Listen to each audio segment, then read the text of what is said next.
This is Tim Johnson, and it was last fall, the last Sunday in August, when Tropical Storm Irene came through and wreaked havoc in the scene in back of me here along the Whetstone Brook along William Street in Brattleboro. And since then, many volunteers from our community, from our region, have been involved with trying to set things right. We're not there yet.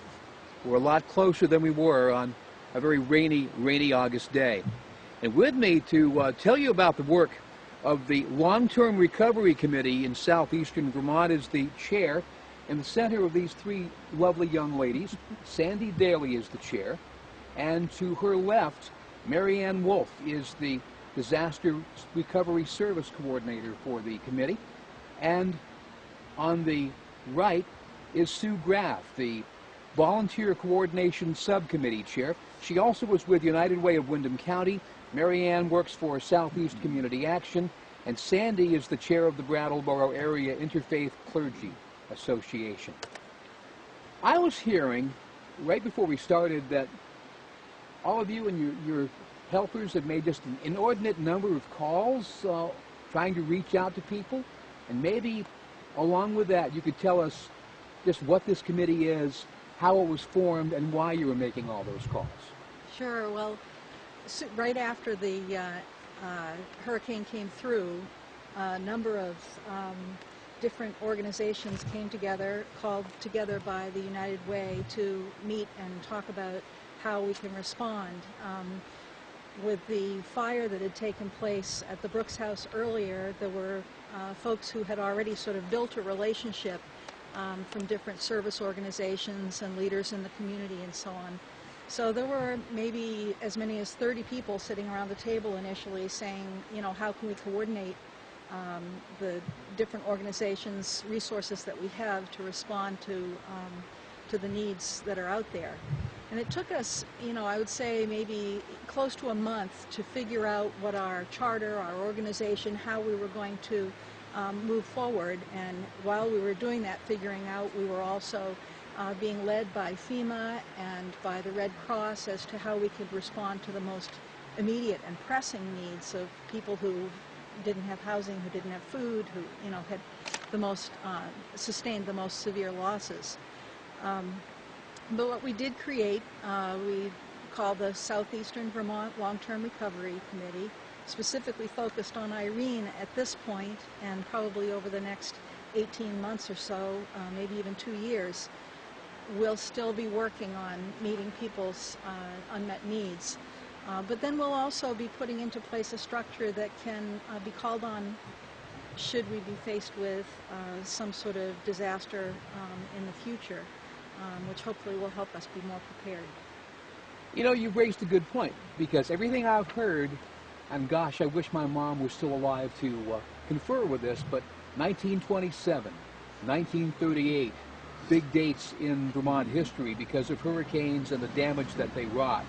By all stretches of the imagination, this compares with each of those dates, and you know, this really was over and above what any of us had thought we were going to be doing. Yeah, it really is amazing.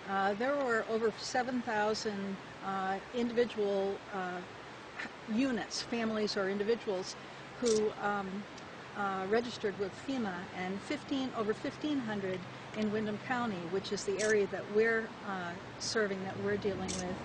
And that's a lot of people. That's a lot of households. The Windham County incorporates about 27 different communities, and so both in size and in scope, we're one of the most severely hit in the state. So you reached all 1,500 people that had registered with FEMA? Yeah, that was a task. Yeah, we had great groups of volunteers who did phone-a-thons. We developed a sort of a questionnaire to help understand what people's unmet needs were, and so folks were either reached by phone. If we couldn't reach them with 3 attempts by phone, we sent them a letter, we sent them an email, and just last Friday, we finally feel as though we've made contact with every one of them, one way or another. My gosh, if I had been among those affected, I would have to wonder who was out there to help me, and that has to, if I've been hit by flooding, that's got to make the problem that much worse. How were they responding to the fact that somebody was actually calling to check on them and see what do you need? For the most part, they were grateful to know someone was there. They had no idea that we were, so it was just a quick phone survey. We told them this was just an initial reach out and touch them, and so we asked their basic immediate needs, and then a little bit of what do you need long term, and we're seeing things from I have nowhere to live, like Sandy said, you know, I need food. I'm not sure, but I think my septic's not going to be good in the spring. My well's contaminated. Especially in the Wilmington, Newfane area, we're seeing multiple problems. People's employment is affected, as well as their home. So it's not usually just one situation per family. It's several situations. There has not been a lot of easy fixes. So right now there are 5 case managers, in addition to a couple with SEFCA, the Southeastern Vermont Community Action, which is I'm employed by through a FEMA grant, and there's a few at Wyndham and Windsor Housing Trust, as well as a few case managers at Starting Over Strong. So the easiest number is one I hope you'll put on your screen, which is my number, and I can direct anybody who needs help to the appropriate case manager. And that number is? That number is toll-free 800-464-9951, or if you have internet access, it is sevca.org. Gosh, I know that we've always been self-sufficient, for the most part, as a state, as a people. But if you're faced with long-term job loss, if you're faced with major issues with your septic system or your water, if you're faced with even needing to get food, how do you cope? To tell you the truth, a lot of Vermonters just took it on the chin. Said, yeah, it was tough. I dealt with it. Thank you so much for caring. Other folks, not so much. The first thing we asked everybody is, did you apply to FEMA? A lot of people needed help with FEMA appeals because that's one of the biggest pots of money, as in taking out a small business administration loan. From there, our long-term recovery group has some funds that can help people, as well as does the state. So there's a process. You start by sitting down with a case manager and mapping out your recovery plan. It's not our job to tell people what, we're just resource coordinators. We can lay out what's available, you know, help people figure out how to get from where they are now to a new normal. It's not going to be exactly the same as it was, but one of the things that I'd like to mention also is that there's an organization called Starting Over Strong, SOS, and they have counselors who are trained in post-traumatic stress disorder, in the emotional and psychological stress that we experience. And you know, it's true, New Englanders like to be tough and say we can cope, but we absorb an awful lot that we don't like to acknowledge. And there is help out there, not just for the physical needs that you might have, the housing and employment needs, but also for the less tangible needs. And you can, again, if you get in touch with Mary Ann through that 800 number, she can refer you to an SOS counselor. And of course, Starting Over Strong can be reached by another one of those great toll-free numbers, this one, 855-767-8800. And that is just so important, because if you don't deal with the fact that this has affected you emotionally and affected you mentally, this can really come back to haunt you and really hurt your relationships with people like employers, family members, other community members when you least expect it, and you don't know why it's happening, but gosh, it happens, and it's happening for a reason. That's entirely correct. And a lot of people I've noticed everything that seemed crummy in their life before seems magnified now. You know, it's like when you lose your job, you go, and my mother's dead. You know, you lump it all together when it's actually separate. And so it seems overwhelming, and people have a tough time. How can I get back to a new normal? Well, SOS is there to help sort that bit out, because they're trained, and what we do is a little different. The case managers, we're more, all right, you need this, you need that, and so how are we going to get there? Where's the funding? And we try to piece it together. So with that in mind, we had a lot of well-meaning people who wanted to just leap up and say, okay, I'm ready to help. This is a tragedy. I wasn't affected, but I want to do something. What can I do? And I guess it was the same after the fire, the Brooks House fire. So Sue Graff had to deal with all that and just make sure that you didn't have people tripping over each other, but yet legitimate needs were met. Yes, the beautiful thing about this disaster was the response of neighbor helping neighbor, stranger helping stranger, and that's wonderful. And that spontaneous outpouring of volunteer support, in-kind donations, funds, is what sustained us through the initial relief phase, really. Recovery looks a little different. We had to take our time to get through the caseload of 1,500 people in order to really understand what people need now. So we're now in a position to accept the help of volunteers, skilled and unskilled, certainly construction issues. Anyone that has a particular skill to offer is welcome, as well as unskilled volunteers. But absolutely, there was an influx of people coming from within Vermont, outside the state, that really wanted to help, and we appreciated that. And the initial relief effort was amazing, and a credit to our resilience as a state, I think.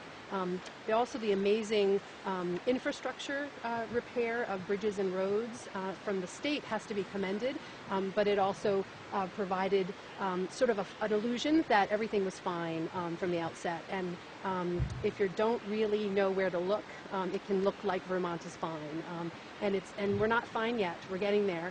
And there's a strength and resiliency here that we're tapping into. But now is the time to continue the recovery effort. So if anyone would like to volunteer, visit the United Way website, unitedwaywindham.org. May 5th, which is typically Green Up Day, and it's been an annual garbage and debris cleanup day to beautify Vermont, has an Irene recovery component. So it's Green Up to Recover Day, Saturday, May 5th. And the United Way website is the place to register as a volunteer, and we'll match you with appropriate projects. However, beyond May 5th, we'll have ongoing needs for volunteers. So we've created a process now where we're getting information directly from case managers about what the needs are in our county, and we can match them with appropriate available volunteer support. Nice idea. So you're able to handle a lot of different needs. Just speaking specifically about Green Up Day, what sort of efforts would be related to Storm Irene here in Windham County? Well, an extreme example is somebody literally has someone else's hot tub in their yard. The amount and the volume and the variety of debris can be defined really broadly, from hot tubs to your neighbor's pieces of shingle or slate that fell off their roof. So certain homeowners, certainly as Marianne spoke to, that can-do attitude of Vermonters. Lots of people dug in deep initially and did a lot of the work themselves. Some homeowners cannot do that. They don't have the capacity physically to help themselves. So certainly people have ongoing needs, and it's everything from simple yard work to more complicated hot tub removal. But the list is long and varied. So if you like a challenge and you like a variety, Green Up to Recover Day on May 5th is the place for you. Well, in typical Vermont humor, one would say, gosh, always wanted a hot tub. Look, a whirlpool as well. Yes. But seriously, these are some very legitimate issues that need people power to solve. And how big is your committee itself, and from what different skills do you draw from? Well, the way we have our committee structured right now, there's a group that's involved in community assessment, and they've been most focused at the start here with contacting people, trying to get a sense of what the needs are. And then we have the Resource Coordination Committee, which are the case managers as well as the various social service organizations that help connect the resources that are available both locally and special state funds and federal funds. So they're very busy right now making those connections. And then we have the Volunteer Coordination Committee, which Sue's chairing, that is not only dealing with trying to set up what we're calling as low-hanging fruit or the easy projects, but also trying to describe and get a better sense of what the more complicated projects are. And we may well be either hiring or setting up or developing a construction management committee or group to be able to help determine more clearly the estimates, the materials, the permits, the things that we'll need for a more complex response. And that will also involve coordinating groups that are from all over the nation who want to come help. And of course, with the warm weather coming, this is the time to be able to receive them. So such things as setting up housing is something that different faith communities are looking at. Can their houses of worship also be hot places of hospitality for groups coming in? So there's a lot of pieces of it to put together. There are lots of ways for people to participate, not only volunteering by rolling up their sleeves, but also people who have good organizational skills could volunteer to be the leader of a project for one day, for one project, because you need somebody in charge, so to speak.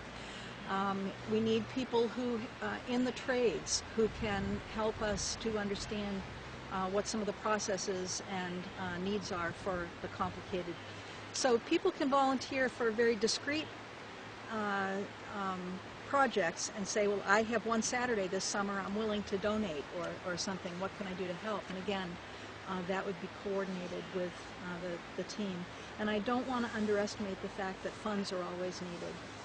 So, you know, if all of those other ways of helping out don't work, we do have a fund that we're using and a request form that people can fill out if they have needs that can best be met by funding.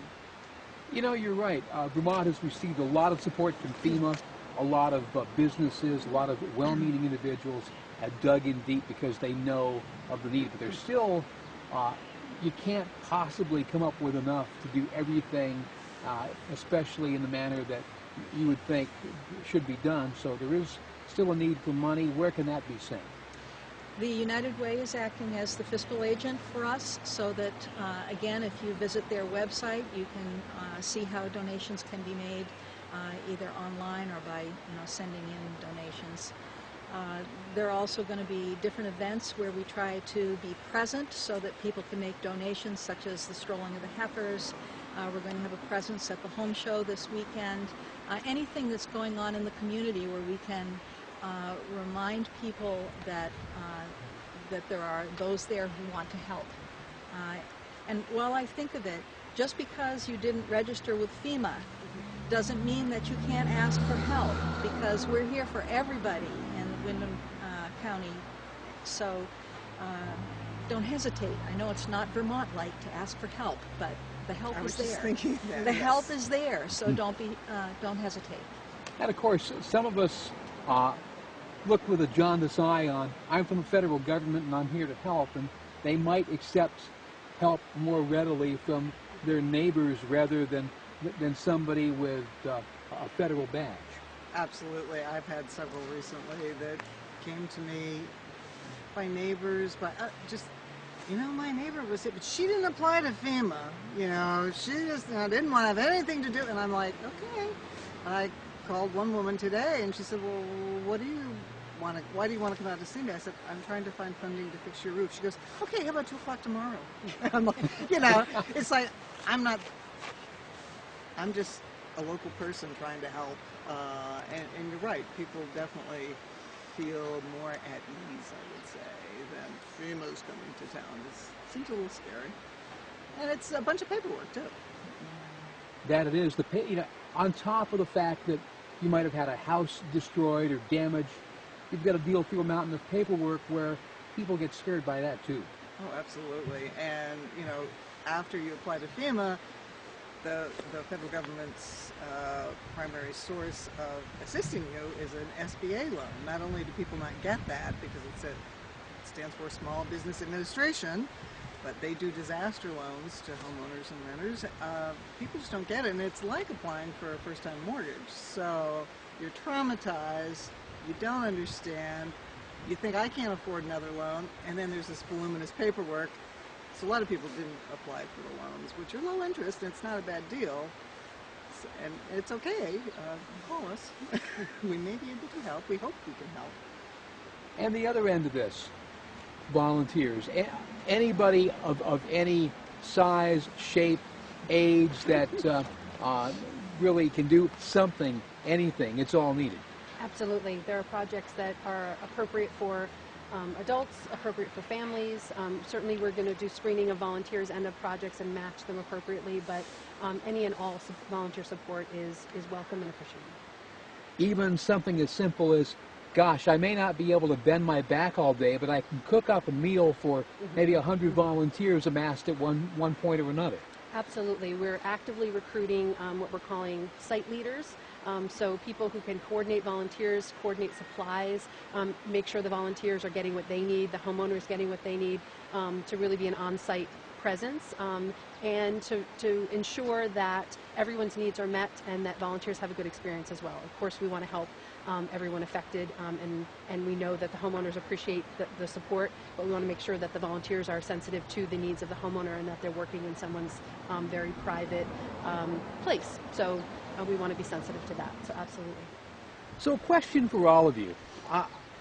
I know that how the storm affected me is at various points I just felt on information overload and wondering whether I could continue to cope. I mean, I have, but that has got to go through everybody's head.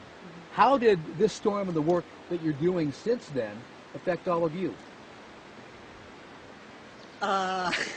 Golly, didn't expect that. I think when we first got the FEMA list, well, I know, I'm not thinking it, and they will concur, that I felt absolutely frantic.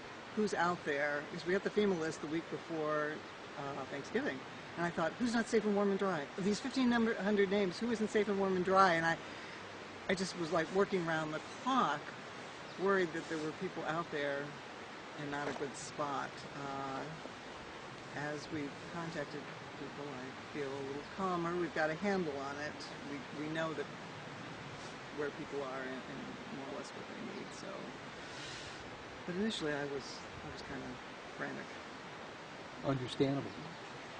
I think one of the things that I've experienced the most has been frustration in trying to be in that place of tension between being a responsible steward of help and just wanting to help, just wanting to get out there and help people. And it just feels like the wheels turn so slowly, and yet we do want to make sure that we're using resources in an appropriate way and in the most helpful way and in a way that stretches them over the most needs. So I think for me that probably has been one of the most enduring emotions, is just wanting to make a difference and yet knowing that we have to go through the processes. And that's probably in some ways very similar to what homeowners experience, of just wanting to get the help, wanting to get things back to normal. And it takes time, and it takes patience and persistence, and sometimes it takes being gentle on yourself and just saying, okay, I'm just going to go for a walk, and allowing yourself the space to breathe. And Sue? I continue to be encouraged by the sheer volume of help, of resources, of people that have stepped forward, organizations that have stepped forward. This was an unprecedented disaster, and it's called on every conceivable resource that we have, and it's enormously encouraging to see that collaborative spirit in action and that can-do spirit in action, and see organizations work together that don't typically work together, to see first responders and emergency responders help us think through the recovery phase, and to rely on assets and resources that we typically don't need to rely on. So for me, and I have the sort of a bigger picture view. I'm not, I give Marianne and all the case managers all the credit in the world for doing the frontline work. And for a long time, she's being very humble. She was the first and the only case manager that we had for Windham County for a long time, and is now supervising all the case management. So she was enormously helpful and on the front lines really early on. I have the luxury of helping to administer funding and coordinate volunteers at this point, but I was enormously encouraged by just the outpouring of offers to help and ways that people work together and continue to work together. Well, I am just impressed by the effort that your group has put forth, and thank you for the opportunity to share your stories and what needs to still be done in Windham County. It can be done because of the strength of people like the three of you. Thank you very, very much. Marianne Wolf, Sandy Daly, Sue Graff. Now you know what you must do. Give a call if you're in need of help. 800-464-9951 or United Way of Windham County, and that of course is unitedwaywindham.org. This is Tim Johnson. This was an event none of us thought we'd have to see in our lifetime. Let's come out stronger after Irene. Thanks for joining us.